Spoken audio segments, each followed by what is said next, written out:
Hi, everyone, and welcome to part four, the English portion of this lecture on um, the 1918 flu pandemic. We just heard from Dr. Rocco about the way that political institutions, and in particular, party politics and the way that they affected cities' response really shaped mortality rates in different places during the flu.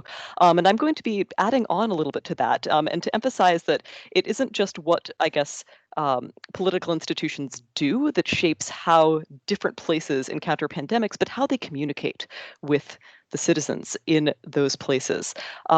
So language is something that shapes the way we understand, respond to, and remember pandemics, and that includes both the language that is used by governments to talk to its people and the language that circulates in a culture. So not controlled language, just what we say to each other during an outbreak. So one thing that I want to start with when I'm looking at this is if you recall the little video that you watched, the explanation of Spanish influenza and why it was called Spanish influenza was a pretty good one, but I want to add something to it because it isn't simply because Spain was only the country that was talking about the influenza that it got called the Spanish flu. There was also a pressing nationalist reason. So flu was used rhetorically to promote wartime nationalism. Um, and here's how that worked. So, as you recall, the video had said that Spain had a freer press during World War I because the other countries, like the United States, had things like the Sedition Act, which barred people from critiquing our involvement in the war. A side effect of that was that any threat to the United States had to be perceived as foreign.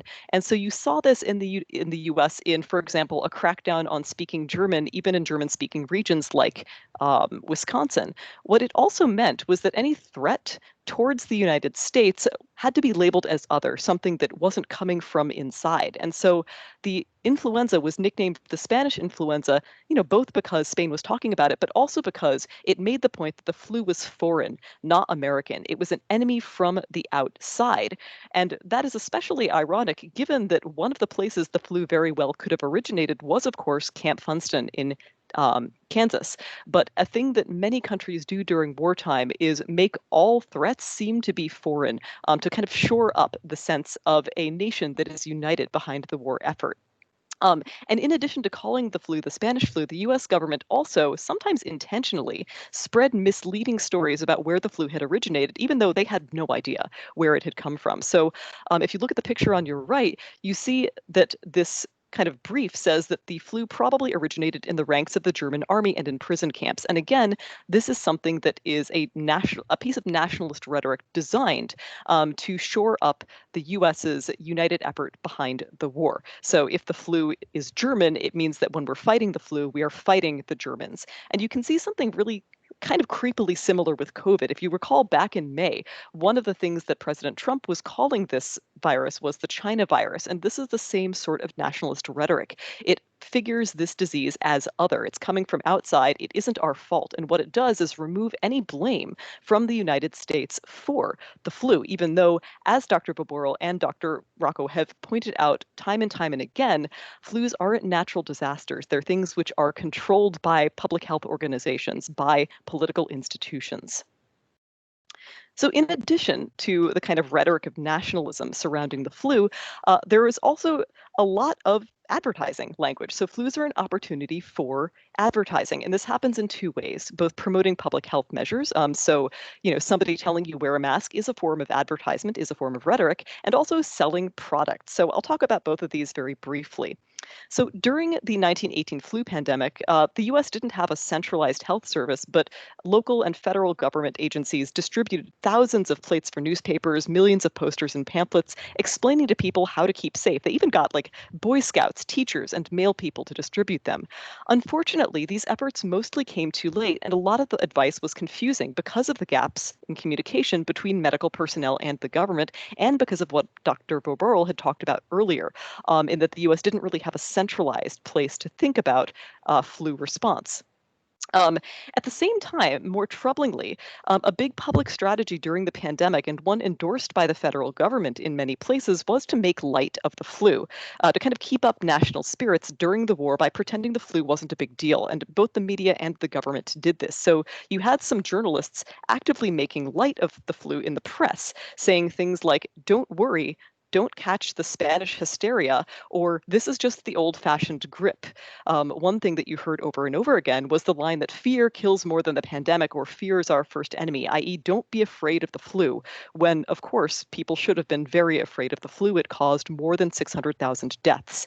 And you can see a similar rhetorical strain very troublingly with COVID currently.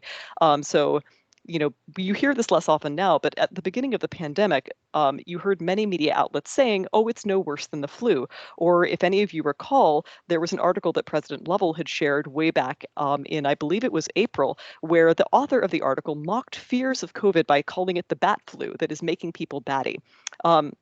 And so the rhetorical goal of these efforts is to make people less afraid of the flu for various nationalist or political reasons. But fear is actually very valuable in getting people to adhere to public health recommendations. And so one of the effects of this kind of language is what happened in Pittsburgh, as Dr. Rocco had pointed out. So there was a lot of that kind of rhetoric undergirding the political machine's attempt to talk to the public about what they should and shouldn't do in terms of the flu, and it caused a lot of deaths. The other thing that I want to mention comparatively briefly is that any disease is an opportunity to sell stuff, and this was equally true of the 1918 flu pandemic, where you had a plethora of nostrums claiming to kill influenza germs, even though no one really knew what those were. And the advertisement you're looking at in this slide is just one example of many. So if you've ever heard of Vicks VapoRub, for example, that was a product that actually gained a lot of money or sold a lot of itself during the pandemic because it claimed, inaccurately to be able to actually stop the flu. So companies see flus and they see diseases generally often as opportunities to make money. And you can kind of see this with COVID too in the debates surrounding what's going to happen in the United States when there is a vaccine. How much will it cost is a huge question, and how will it be advertised? Finally, and on a slightly different note, so I'm a professor of language, and that means I study not only the rhetoric that we use to talk about things like the 1918 flu, but I also study the literature, the cultural products, the books, the movies that come out of it. And the 1918 flu pandemic, you're not going to have a whole lot of movies. There's not even much radio at this point, but there are, or there should have been, books. And one of the most interesting things about the 1918 flu pandemic is that it actually is kind of a cultural gap in America's memory in particular. We don't have a lot of books that were written during this time, and we don't even have a lot of books that were written about it. We actually remember the flu pandemic as a country less well than World War I. It's a gap in our cultural memory. And this literary gap, I think, tells us a lot about how Americans think of themselves as a country. And I want to stress here that this is one of the values, the functions of literature as a discipline, or English as a discipline. It studies cultural products in order to tell what groups of people think about themselves, how they see themselves. And in this case, the lack of literature is really telling. Of the literary works that have survived about the 1918 flu pandemic, very few treat it as a kind of apocalypse. They don't treat it as this giant social problem. Instead, they remember it as a personal tragedy.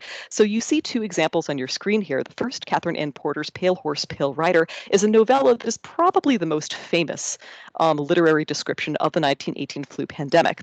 The other is a book by famous ex-New Yorker editor William Maxwell called They Came Like Swallows, which is a short novel about his own experiences of the flu. These are both semi-autobiographical novels, even though they are fiction, and they both focus on an individual getting the flu, getting over it, and what the outcome of that was for that individual. What is interesting is that most of these both of these books and many of the ones about the flu were not written until the 1930s, so a generation after the flu had happened. So what's going on? Well, a clue here is what Catherine Ann Porter herself says about her experience getting the flu, and that's the quote that you can see in front of you. She writes, "It divided my life, cut across it. I was in some strange way altered. I was really alienated. I had participated in death and I knew what it was. If you've had that and survived it, you are no longer like other people, and there's no use deceiving yourself that you are." There is a subset of literary theory called trauma theory, and this trauma theory talks about how trauma is something that forces people to recreate their identities. However, it only does so if you can remember what you went through, if you remember the trauma and reincorporate it into your old self and combine that old self and your new self to kind of understand yourself differently. If you do forget your trauma, that new identity that you've shaped by going through it can actually be dysfunctional. And trauma can happen at the individual level, as it does for both Catherine Ann Porter's narrator and for William Maxwell's narrator, who both are deeply traumatized by the flu.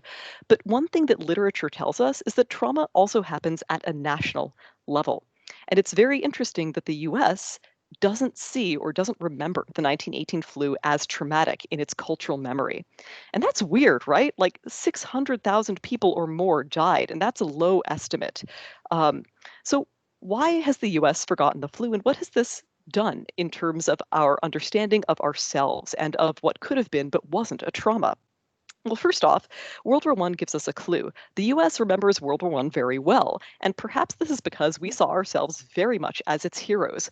We weren't injured during the war. We went over there, quote unquote, and helped save democracy, or that's the line the US likes to take on this war. None of our national or state monuments to World War I really commemorate the flu, which killed many more people. So this makes the US pretty distinct. As a major world power, I should mention, we haven't ever really been invaded on our home soil like some of the countries in World War I were. And we even though the 1918 flu pandemic was a kind of invasion, it was an invasion that happened at home. We don't like to think of it in that way. If you'll recall my slide on rhetoric earlier, we always saw the flu as something foreign that was invading us. And one way to make yourself feel really invulnerable is to just pretend that an invasion never happened, that you weren't vulnerable in the first place. So, our own troubling lack of cultural memory surrounding this flu pandemic, the lack of books, the lack of literature, the fact that we don't really read these books anymore, seems to speak to the fact that it was a national trauma that we purposefully forgot, and and in doing so, we missed the chance to reconceptualize our own national identity as vulnerable, as something that is more vulnerable than we currently see ourselves. We overwrote the pandemic with World War I, so we remembered World War I instead of the pandemic, and that continued to let us build up this national mythos of invulnerability. And we can see the results of this national myth building in the current COVID crisis. We've created a image of invulnerability. We think that we are an incredible nation that because it is very wealthy and very culturally dominant is going to do a great job handling the pandemic, when all obvious evidence shows that we are miserably failing and our death toll is very high and will almost certainly get higher. Um, and is this perhaps because we failed to learn from the previous pandemic and failed to reckon with whatever trauma it left us? Instead, we forgot it. And we're just pretending to be very strong when we're really not. And in the meantime, people are dying. So that was the end of the rather grim English lecture for this class. It is time for a break slide. Go grab a drink, take a break, and come back later. This is the end of part 4 of lecture number 2. And when you're ready, you can go to the video for part 5.